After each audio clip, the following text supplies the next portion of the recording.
Alrighty guys, in today's video, I'll show you how you can insert a GIF to Google Slides. Let's just dive into it. The first step is to find the GIF image you want to insert on Giphy or just another GIF site and copy the URL of the GIF.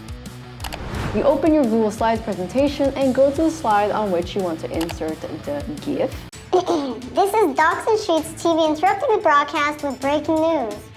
Armed robbers have taken control of the National Bank and have demands. They claim that everyone will walk out free if these conditions are met. Follow Docs and Sheets on Instagram, YouTube, and TikTok. Comment on the video if you'd like, and maybe even share with your friends and family. Then click on the Insert tab, and then select Image, and then press on By URL. You paste the GIF URL in the field, click on Insert in the window, and there you go! Your GIF front and center. Beautiful. And now you can adjust the size and move the GIF on the slide as you wish. You can move it left, right, make it smaller, make it bigger, whatever you guys like.